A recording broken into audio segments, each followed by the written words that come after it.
Hello, good morning all, and this is Amit, and welcome. I welcome you all today on behalf of C. And today again we'll be going for current affairs. So I have again prepared in a different manner because the reason is quite obvious. You must be reading general knowledge in different sites from different sites and different books. So my agenda here is to present a current affairs in a different manner so that it should be there with you for a longer time and to interlink things as well.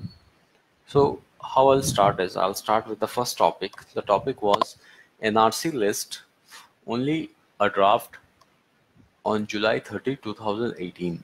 So what is this NRC, right? So let me take the pen. NRC. NRC is basically, the full form of NRC is National Register of Citizens. Okay, what? National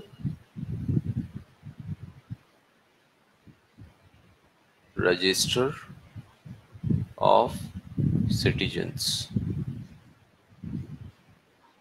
So National Register of Citizens. So what it means? So I have basically taken as what, why, and how. What? Basically, it is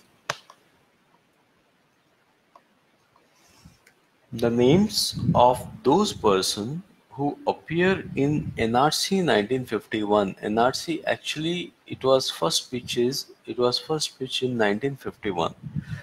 Those persons who appear in 1951 or in any electoral rolls up to the midnight of 24th March 1971. Are you getting my point? My point is names of those persons who appear in NRC list of 1951 or 24 March 1971. So they should be under this National Register of Citizens, otherwise they should be treated as foreigners. Now, why this NRC list was required?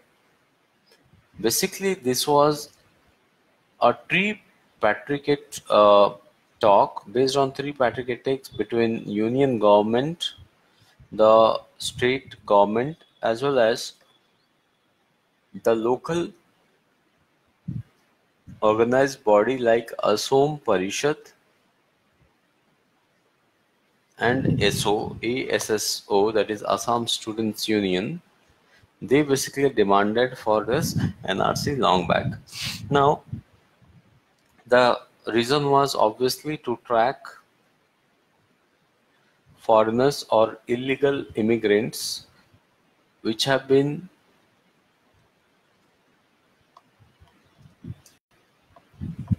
a long-term issue. How? By preparing the final list of NRC that is going to be produced in this year. So the first one is going to come up on 30 July 2018. That is, this is going to be the draft. Though this will be final, but basically this will be under draft, because after 30 July, people will be given enough time for adequate cross-check or any mishappening or corrections or whatever is required. So the 30 July will be produced or kept as a view day, and it will be only in draft, not to be considered actual. Assam Accord. Now I have linked NRC to Assam Accord. Now what happened is, during the procedure of this, they have been different perception. A few part of the tripartite group believe that it is in line with the Assam Accord.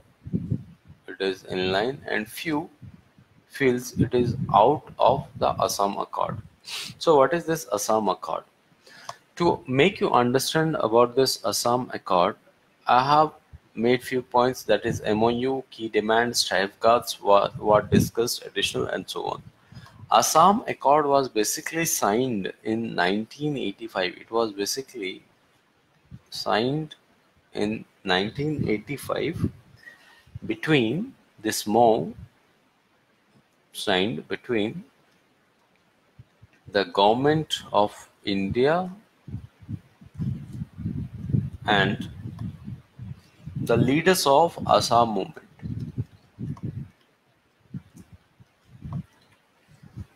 The leaders of Assam movements in New Delhi on 15th August 1985. Okay, so it was Assam Accord is a MOU between Government of India and the leaders of Assam movement that was signed in New Delhi on 15th of August 1985. Basically, the key demand over here was